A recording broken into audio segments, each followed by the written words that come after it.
もう一人の姉のベアトと私も同意見よ。どうしてお兄ちゃんにあそこまで尽くすのか理解できないわ。そしてその理解できぬ要素は1000年を経て変化を遂げるとはいえ、紛れもなく我々の知る黄金の魔女ベアトリーチェに受け継がれるものである。ええ、理解しているわ。このベアトを知ることもまたやがてのベアトを知ることにつながる。そしてそれはこのおかしなゲームで最大の大駒と、あるいはこのゲーム版そのものを説明するかもしれない。 It would be insane. 謎多き魔女であるな。Though she said those words, Ferdinand wore a confident smile on her face. Her sarcastic confidence, as though she already knew the answer, wasn't changed. Yeah, you just love reminding us that you know everything, while we know nothing, and we are struggling right over here, eh, Federin? ベアトリーチェ、話を聞きたいわ。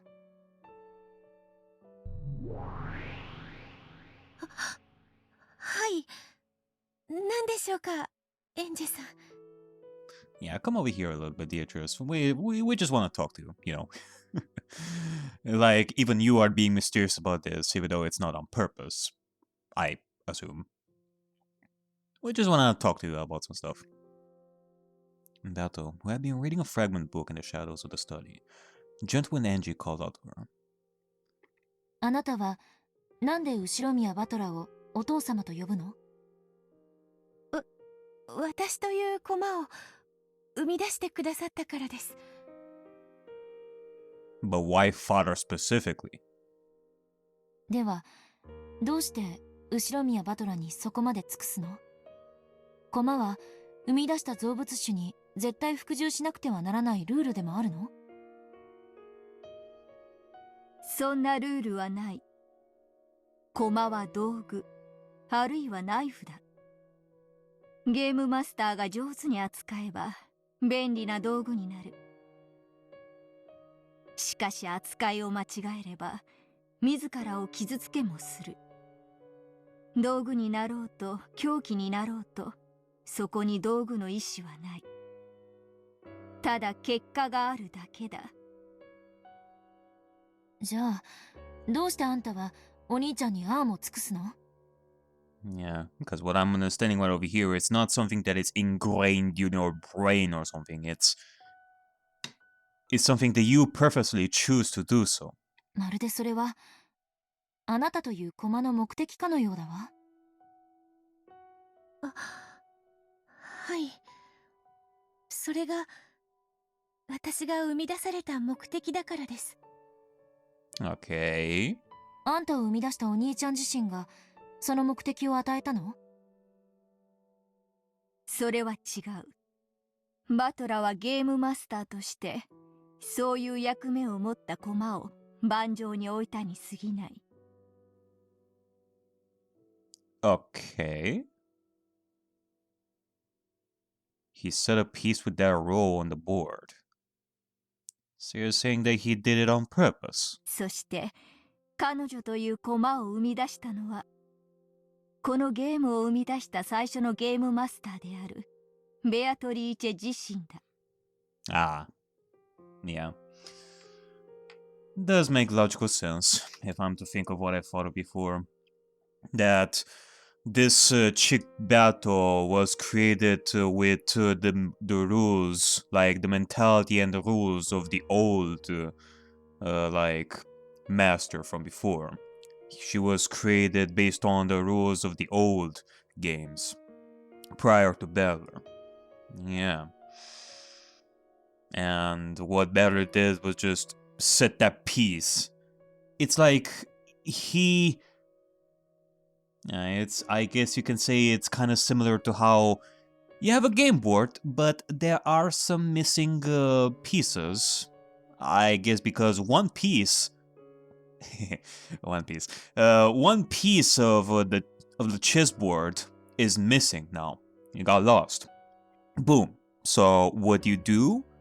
Like if you have like a spare chessboard with pieces, you grab the piece from that old chessboard and replace it for your new chessboard. Okay, well, that's an interesting analogy there. ややこしい話だわ。つまり、あんたはお兄ちゃんのことをお父様お父様呼んでるけど、別に父親ってわけじゃないのね。あんたはお兄ちゃんに尽くさなければならないという目的のために、親しみを込めてお父様と呼んでるだけだわ。はい。そうだと思います。私という駒を盤上に置いてくださったのがお父様です。お父様が盤上に置かなければ、私という駒の出番はありません。ですから、私がここにこうして存在し、そして私の目的のために尽くせるのは、すべてお父様のおかげなのです。なるほど。そしてそれはお父様と呼ぶのにふさわしいってわけね。I guess. At the very least, at face value, I can understand that you would be grateful to Beller because, well, he set you on the board, finally, after a really long time. Because otherwise, you will still be stuck, not stuck on your turn, not doing anything. But, okay, so we're talking about the rules of the old game board, from the old master and such. Can you tell us why you were given that purpose, either by Beatrice or by Kienzo? じゃあ、誰があんたにお兄ちゃんに尽くすように命じたの？ああ、それは初代ゲームマスターのベアト自身よね。ああ、ややこしい。なぜにそなたは後ろ宮バトラに尽くさねばならぬのかと尋ねたいのであろう。しかしそれを彼女に答えることはできぬ。彼女に与えられたのは目的だけだ。So, the only thing that she can do is serve Beller, even though Beller is being such an ass to her? Like, she has no saying in that? Does she even know why? Like, she's doing this, like, why, like, the meaning behind her purpose in doing this, like, why she was given this purpose in the first place. その目的を与えた動機は与えた本人にしかわからぬのだから。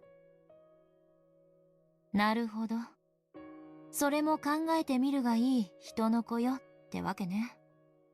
で、ついでにあんたにはもうその察しがついていて、ニヤニヤしながら私が悩んでいるのを見ているってわけだわ。Basically. Just another piece of mystery that we have to think about, Angie. そなたは我が巫女としてつくづく優秀だ。私はお父様に尽くします。私の存在がお父様の幸福のお役に立てる。それが私の一番の喜びです。Is it? Like at this point, is it? そして、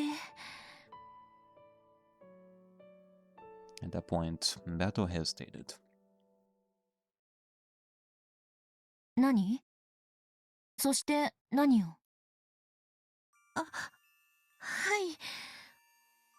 そして、それをいつかお父様にお認めいただければ、それが私の一番の幸せなのです。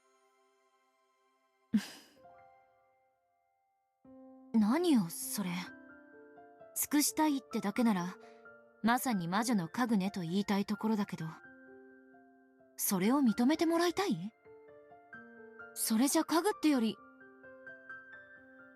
And you stopped near the sentence. That's less like furniture, more like you're just a girl who loves Oni-chan. I don't get it. The guiding force behind this battle's actions is that of a girl who adores Oni-chan. But then, what would that make her? If she liked Oni-chan, then she should have adored him and done things for him herself. Why would she create a piece of herself, a separate entity, to do it? In this way, even if she does attract Oni-chan's attention, it will be towards the piece version of herself, not the creator who made that piece. No, hold on a second. If I'm thinking about my own ideas, that this chick battle is a reflection of the new battle that was born after Koodori and Beatrice. And Kinzo had to raise them in all these 19 years and such. She's both serving for Kinzo, and this moment right over here is a reflection of wanting to have Beller acknowledge her, like more than 6 years ago, if I'm to think of that. Like this references like Battle and Beller's relationship before, like a long time ago, before Beller left the family. If I ever fall in love with someone, I'll probably want to do things for them. But of course, I wouldn't want to do those things myself. After all, I would want him to notice me. This love is destined to go virtually unrewarded. No matter how devoted she is, she will never get anything out of it. And she's done this out of her own free will. Bato's behavior looks no different from that of an average girl in love. She's devotedly doing all she can for him, dreaming that her kindness will eventually be acknowledged. Why would Bato create a piece like this? Is putting it in terms of romance a bit too confusing? And let's try using food as an example. Or can we make like another analogy to murder mystery? Like making a connection between romance and murder mystery? Like author and reader, maybe?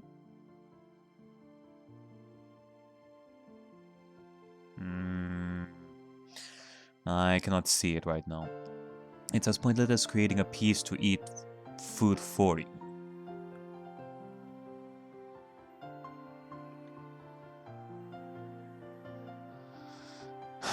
A book, a story to read for you. No matter how much food your piece eats on your behalf, you won't get any less hungry, right? You are the one who wants to eat. There's no reason for having a piece to do that in your place.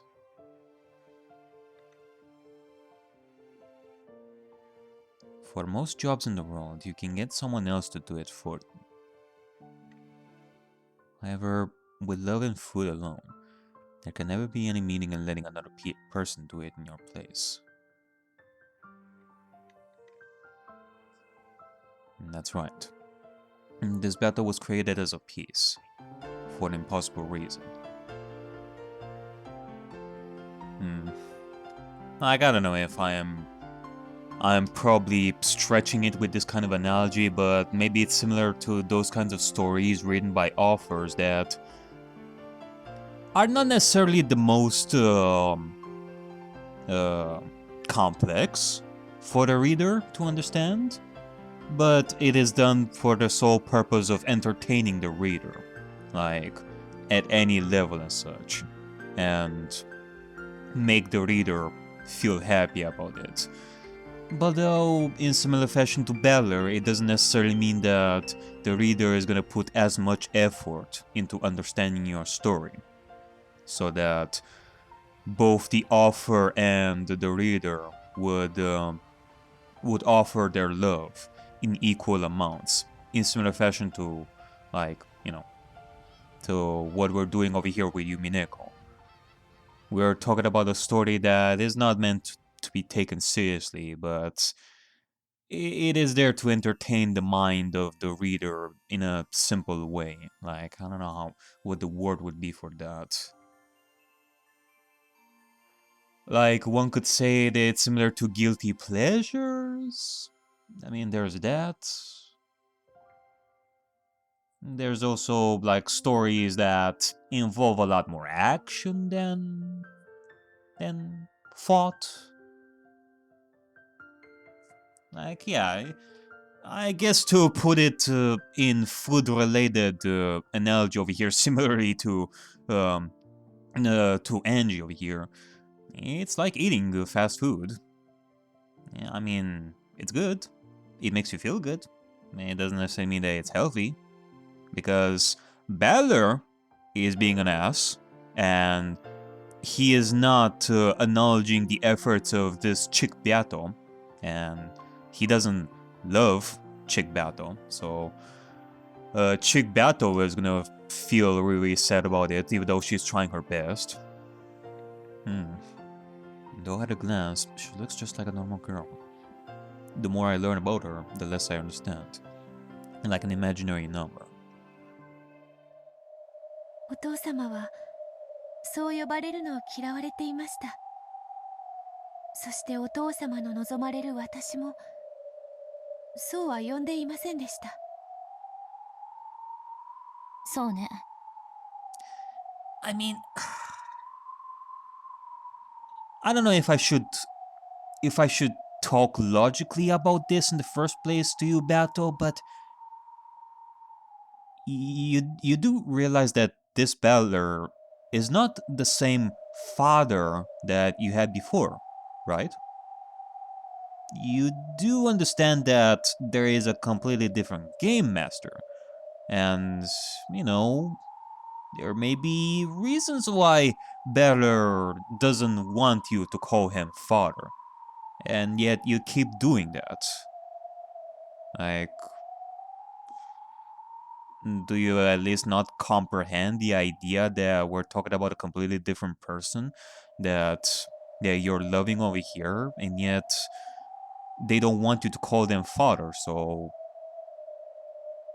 why do you keep doing it? Again, old rules, old game board, old master. And that's something that I still have to think about. かつてのあんたは誰が相手でも呼び捨てにしてたわ。だからといってお父様を呼び捨てにはできません。せめてバトラさんと呼ぶように努力はしたいと思います。 Okay.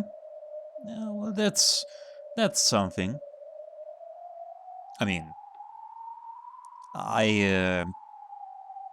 at least it will make Balor open up a little bit, I guess, but it certainly doesn't help the situation.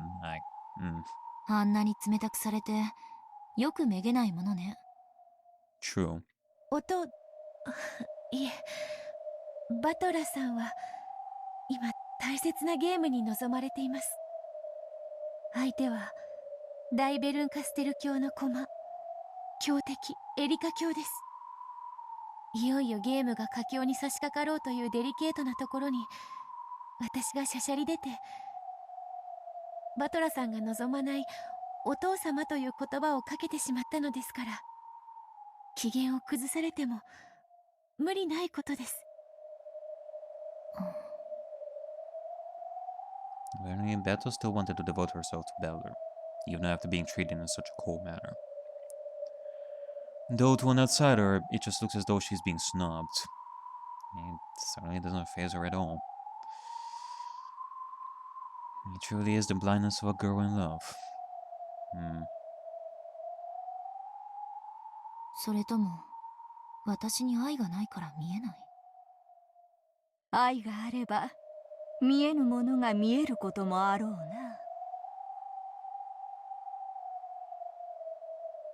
Beto once again immersed herself in a fragment book that told of her former self. I mean, love is love, but, you know, there's a whole different topic there in regards to someone loving the other person, but the other person is being a jackass about it. And not just that. We are talking about those kinds of relationships where there is an abuser who abuses the girl, but the girl is still gonna love the abuser, and they're gonna think that it is the girl's fault, even though it's the abuser's fault. Ugh, I don't. It's a very difficult topic when it comes to that. So, you know, love is love. To love the person that you love, it's a beautiful thing, but, you know, you gotta love yourself. Huh. Maybe that's one of the problems that Beato has. She doesn't love herself. I mean, you know, this is another thing for canon. I mean, I guess it makes sense logically. I should have thought about this before, but you know, Kanon's personality, if I have to think of Kanon and Shannon and Beatrice as the one and the same person, that they have like multiple personalities and such, Kanon's personality, it is part of Bato's original personality of whoever it is. They don't love themselves. So they're in this kind of situation. Like, if you love yourself as well, then you wouldn't want to be treated the way you do. I mean, of course, Beato feels that way as well. She doesn't want to be treated this way. But she would know better that, hey, if this guy is being a jackass for such a long time after giving all my heart, then fuck you, I'm gonna love somebody else who really cherishes me. Or something like that. But again, it's a very difficult topic to discuss. She was trying to find something about that or that Bella desired. And she shrugged, as though saying, well, I don't get it. Federine laughed when she saw this, and quipped that an innocent young woman could never understand. I mean, you know, there are problems to Kanon and Jiska's relationship too, when I see it. It's just that, well, in order for our relationship to go further, you gotta love yourself. In that sense, a Kanon cannot rely on Jessica to make Kanon a better person. He has to heal himself with his own efforts, not because of Jessica. In that sense, it's a very difficult thing to do, and well, time is of the essence, according to Kanon and Shannon and such. So there are problems there too. Angie grumbled something back unhappily. Their interactions seemed to have no effect whatsoever on Balton as she sat in the shadows of the library.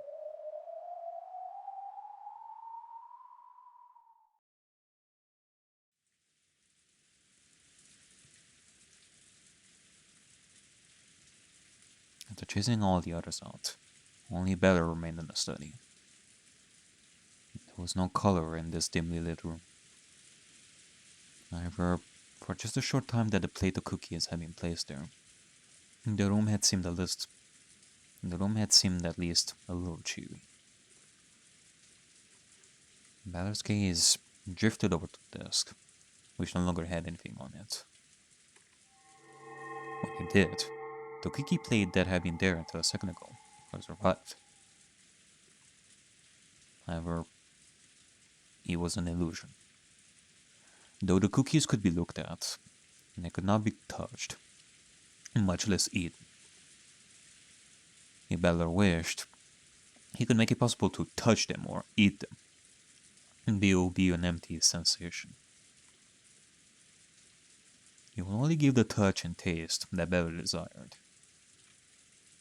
He no longer had any way of knowing. I guess, you know, this actually makes me think of this situation where you are the father, and you have your daughter, and the daughter is playing they're making food, and they have their own oven, like a little pink oven, where they bake cakes and they make tea. But it's all invisible because obviously the little child would not have uh, like the recipe or the necessary ingredients to actually make cakes and tea. It's all imaginary and such. You pretend that you're eating the tea and the cake, even though it's, quote unquote, invisible to you, slash, it's not there. But you are doing it for your daughter to play with them, which is way way nice. That's what this moment reminded me of. What kind of cookies they have actually been?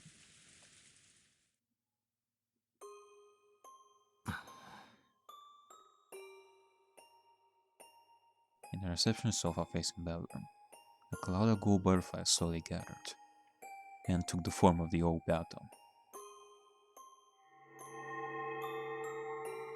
ほーら食べろよ。わらわが珍しく手作りしたのだぞ。安心せよ。自信作であるぞ。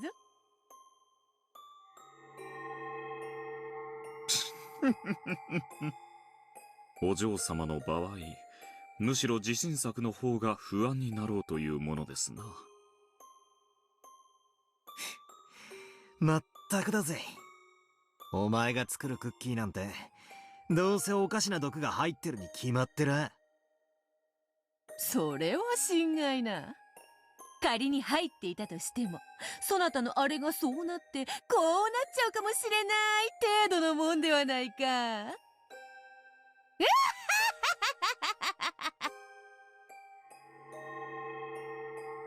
そういうことばかり普段からしているからバトラ君に食べてもらえないのです。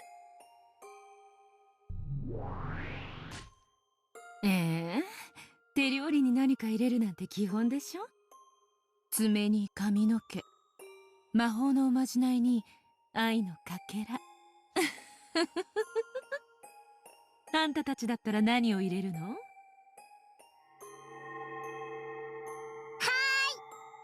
何も入れません。美味しく自分でいただいちゃいます。だと思ったわ。あんたは出落ちなのよ、まったく。でも女は3つの袋をつかめって言うし、胃袋は最初の第一歩よね。次がお財布の袋で、3つ目は何かしら。男を振り向かせるなら、身も心も魂さえも全てを私のために捧げさせたい。だからこそ私は手料理に全ての力と愛情を注ぎ込めるの。いずれにせよ手料理を食べさせるのは古今不変の正攻法と言えるだろうな。バカバカしい。そんな小細工をしないと男心一つつかめないなんて情けないったらありゃしないわ。へえ、お姉様が男心をどの程度おつかみになった経験がおありか聞いてみたいものですけど。バートラー、何もおかしなもんは入ってないから食ってくれよ。わらわがそなたのためにクッキーを手作りするなんて二度とねえからさ。There probably won't be another chance. I slowly stretched out my hands out to the illusion of the cookie plate and touched it.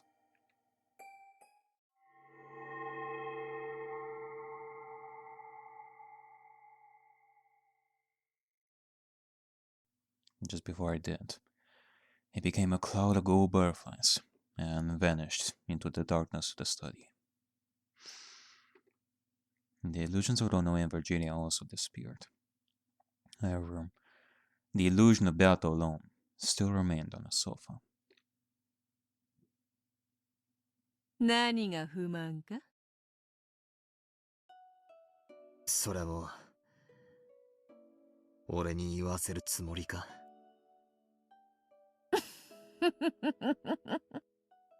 新しきわらわがそなたの望んだ姿とあまりに違えば違うほど、わらわが二度とよみがえらぬ存在であることを思い知らされるからであろう。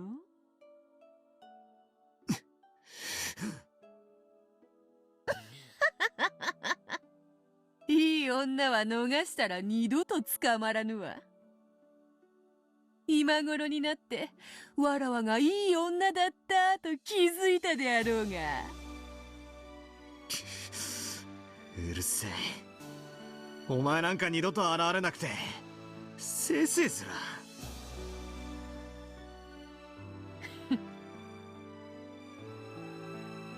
Battle lay sprawled on a sofa and looked up at Celia. Better also turned his back and moved to the window. For a while, there was silence. 分かっていると思う分かってな。そなたの期待するわらわはすでに消分かってる。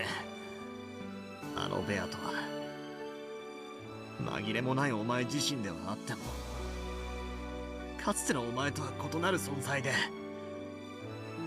お前はもう絶対に蘇らない。えた。わらわの魂とこの女らしさ、性格の良さ、気風の良さは魔女としての千年によって培われたものだ。それは全く同じ千年を経ぬ限りわらわと同じにはなり得ぬ。すなわちそなたがわらわを生み出そうと目論む時点ですでに生い立ちが異なるのだ。ああ、お前が絶対に蘇らないなんて、あのショーワル・ベルンカステルにバッチリ保証されてるぜ。だが期待しているのであろう。新しきわらわがある豆腐の角にでもコツンと頭をぶつけ、過去の記憶を取り戻して見事復活みたいなのを期待しているのであろう。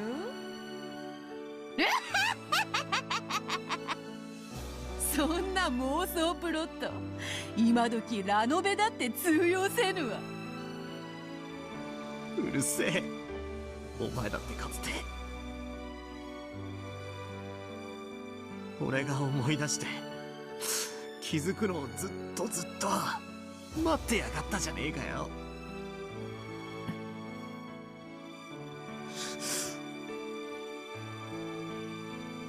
And then what?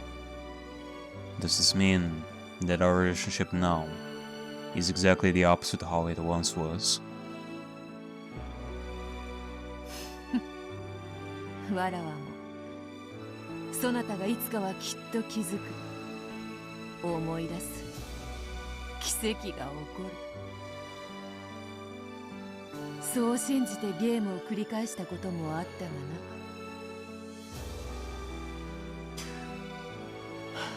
な。どういう気持ちだったんだよ、お前が俺とゲームをしている時は。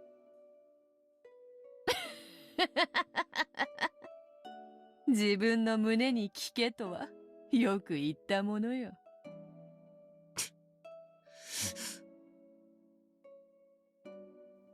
It's tough. If only she didn't look so much like you, I wouldn't be so confused about how to feel about her. まあ好きにせよ。かつてわらわはそなたを苛みもて遊んだ。今度はそなたがそれをわらわに復讐する番だ。新しきわらわは何もわからずおろおろとするのみ。見るも焼くもそなた次第よ。積年の恨みも晴れるであろうが。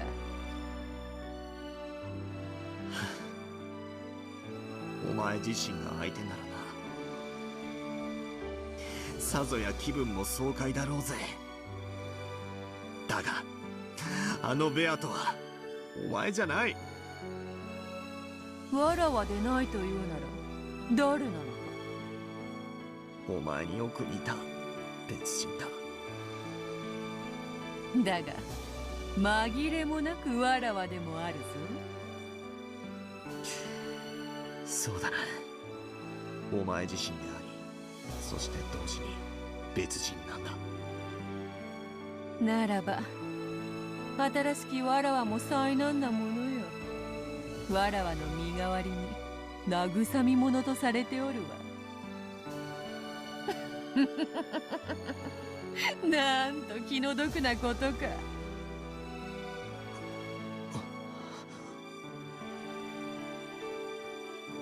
That might be the contradiction inside me. Because the new Beato seems like a different person. I cannot accept her. Even though I know she's a different person than Beato. She keeps reminding me of her. ならばいっそあれはわらわの娘とでも思え。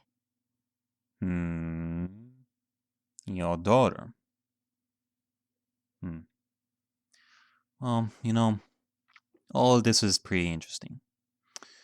Like what is happening here with Beller and Beato. Because I remember from when we started this game, we have Chick Beato, and the other thing that Beller can do is create a puppet, moving Beatrice, and having her talk the way Beller thinks. Like, Beller is creating the dialogue for Beatrice, which is what I'm thinking is going on over here. So, it's less about Beller talking to the old Beatrice and more like this is a reflection for Beller. Like, Beller is reflecting on the past and how he feels about Beato's death and how to feel about the new chick Beato. It's as if this is all happening in his mind. Like, he is creating the dialogue for Beatrice in the first place, so it's really no different than reflection right over here, which, you know, it's good. It's very, very good to think that Beller is reflecting on this stuff and he didn't lose himself in the process, which would have been sad in my eyes. It is good to see him reflect on this stuff and think about this stuff. 娘。わらわの血を引きしうり二つの娘と解釈せよ。何しろわらわの分身であり、しかし1000年の経験を経ぬのだからそう呼んでもおかしくはあるまい。確かに。Sounds like a great idea over here. わらわは死して娘を残しそなたに託したとそう思うのだ。さすればそなたもあやつをどう受け止めればいいか少しは考えやすいのではないか。 Does sound fantastic, don't you think, Batora? らしくもなくうまい例えをしやがって。茶化すでない。あやつは我が娘だ。わらわが死んで残しそなたに託した忘れがたみだ。わらわの面影を押し付けるも自由。恨みつらみをわらわの代わりにぶつけて慰み者としてもよい。わらわの罪を背負わせ好きに苛めばそなたの鬱憤も晴れようぞ。Okay, don't give him ideas here. I mean, それが趣味でないというならわらわのように人の道を踏み外さぬよう正しく導くのもまた一興だ。 okay, there you go. あやつはそなたに尽くすように生まれながらできておる。そなたが望めばどのような姿にだって変えられる。1000年の奇跡を経たならばわらはそのものにさえなれるかもしれない。かつてお前にされたようにひんむいて鎖で引っ張り回すことさえ自由だな。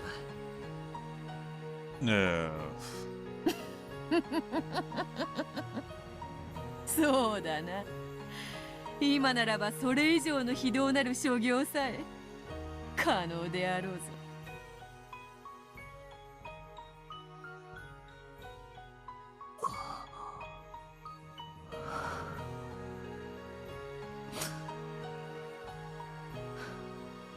お前の分身であり、そして娘か。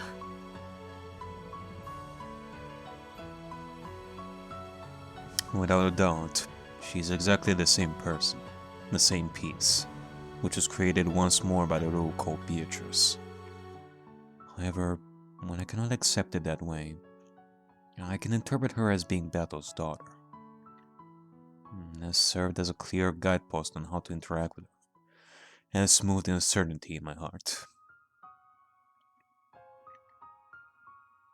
And finally, I can understand how cruel I had been to her just now. Okay? So, again, it goes with the ideas that I had before that I'm not gonna mention anymore at this point. And, well, if we were to go with parallelism, like once again, Beller could do what Kinzo failed to do before. If we are going down a similar path to Kinzo, except a much better path in that sense. With the daughter and all. To do things the right way. If Beller can manage to do so. If Beller can manage it. My tears poured to the ground. And when I followed them with my eyes, I noticed that a white card about the size of a business card had fallen onto the floor. It was the message card that had adorned those cookies. I had rushed her, telling her to clean up and leave right away, which was probably why it had fallen to the floor unnoticed. I picked it up and read the message on it. It was extremely short, pure, and sincere. It brought tears to my eyes, so I was sure that I could read it. And yet, my eyes were so blurred with tears that I couldn't see anything.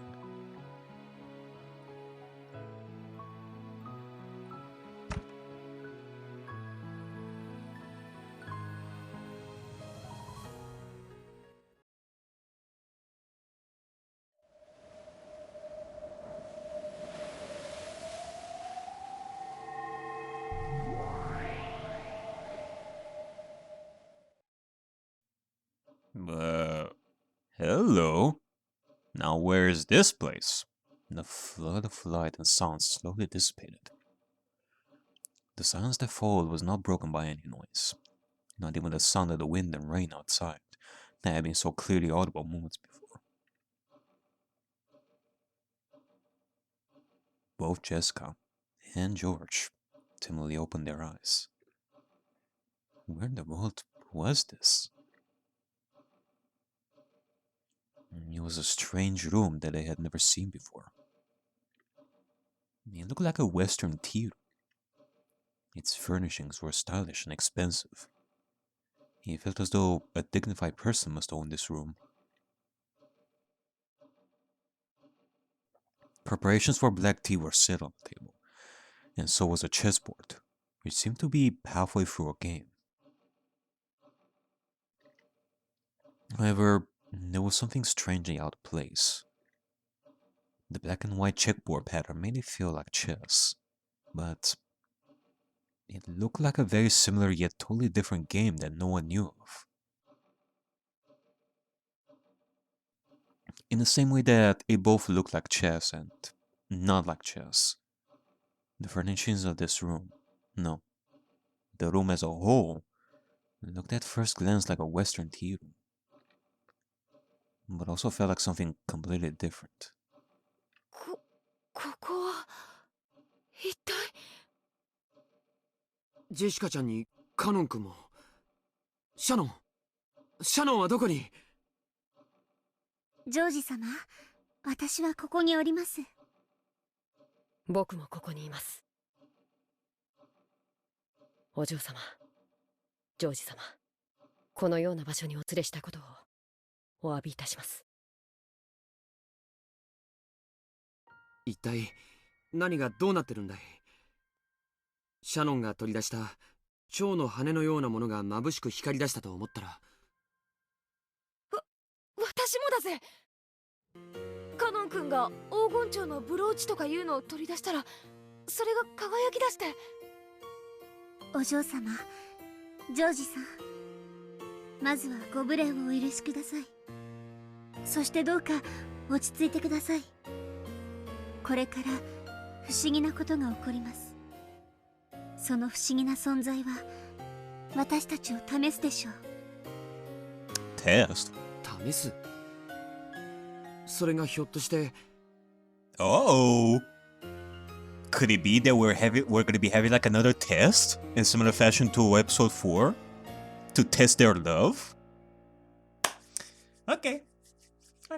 I am looking forward to this, if this is what's happening right over here. To test Jessica and George a little bit more. And Kanon and Shannon as well. さっき君が言っていた、僕たちが結ばれるために乗り越えなくてはならない試練というやつなのかい？ Trial? 試練？お嬢様にはまだ説明していませんでした。お詫びします。しかしどうか、先ほどのお嬢様の言葉が本当なら、どうか力を貸してください。僕も精一杯頑張りますから、どうか。私にはさっきから何一つ分かりゃしねえぜ。ジョージ兄さんは何か知ってるの？一応はね。今の状況を君同様に驚いてはいる。しかしこれが避けられぬ試練で僕たちに不可欠だというならば、僕は何が訪れようとも受けて立つつもりだよ。試練？カノン君、ブローチを。The two then brought the house of the broken golden butterfly brooch closer to each other. As they grew closer, the strength of their bright yellow radiance increased. ジェシカちゃんもどうか心の準備をしてほしい。僕にはすでにその準備がある。Alright, well, I will wish you all good luck, kids. I hope that you're going to be able to overcome your obstacles. どういうことだよ。私にはさっぱりだぜ。一体何が起こってるんだ？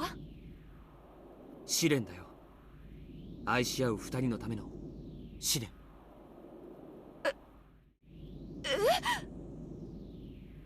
And George spoke those courting words without any hesitation. It was such an embarrassing line that Jessica couldn't help turning red. But the expression on George's face, which was so serious that it was almost grim, forced her to tense up as well. Shannon and Kanon were just as serious, with a glow in their eyes, as though they were taking part in a sacred duel. The pair of them brought the two gold butterfly wings together. Then, the wings they held became a single brooch, and regained their magical power. Two parts of the same person. Could it be that we're gonna see a glint of the original person? An even more intense light filled the room, and the scene was burned into the retinas of all present, as the brooch shattered and two shining things flew out of it. Oh. Okay, the brooch shattered.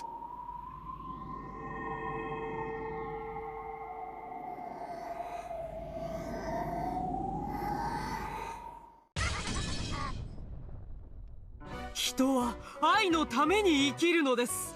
Yeah. そう、愛こそは世界なり。愛の力のなんと偉大なことか。愛こそは全てなり。 Suddenly, the voices of two people they had never heard of before rang out. What was this? Who were they? George and Jessica nervously opened their eyes. When they did, they saw that two demons had appeared there, almost as though the brooch which had once been split in two had become them. Okay. So they're also connected to the brooch. おや、おかしいぞフルフル。どうして我らはこのようなところに？ Furfur. 本当に不思議ですわ、ゼパル。 Zeppa. 人間と家具しかいない。魔女はどこ？私たちを呼び出すにふさわしい魔女の姿はどこに？ああ、僕たちは契約の魔女の名前をよく覚えているはずさ。呼んでみようじゃないか、フルフル。 Okay, I see. Like, you are more than likely talking about Beatrice. I assume that you two are... Well, you said that you are demons, right? That you are part of the 72 demons, I assume. Which... Well, technically, Beatrice is no longer the Golden Witch. She doesn't exist. So, it kind of makes me question. But I guess we're talking about Peace Beatrice right over here, so I guess it still counts. And yeah, if we're talking about the two pieces of the brooch being put together, then Beatrice will come here in that sense. If I'm to think that Shannon equals Canon equals Beatrice. Okay then. そうね、ゼパル。私たちは契約の魔女。黄金の魔女の名前を知っている。 Okay, there we go. じゃあ呼んでみよう。せーの。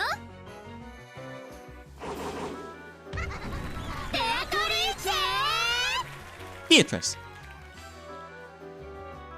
Given their manner, exaggerated like a theater play, and their slightly ridiculous style of talking, it would probably be hard to immediately comprehend the great power these demons possessed.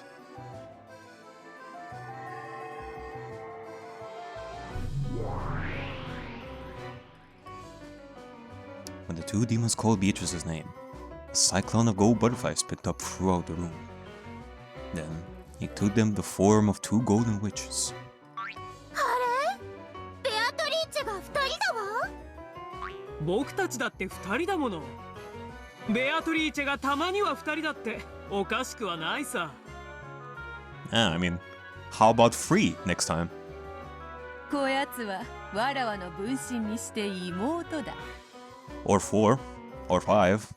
I mean, the more Beatrices, the better. 二人は同じにして一人と同じ。はじめまして。We two are the same as a single person.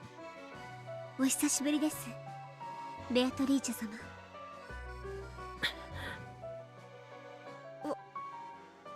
私は夢を見ているの？同感だね。しかし呆然自失するにはまだ早いよ。 Unlike Jessica, George had maintained his composure, even during this bizarre scene.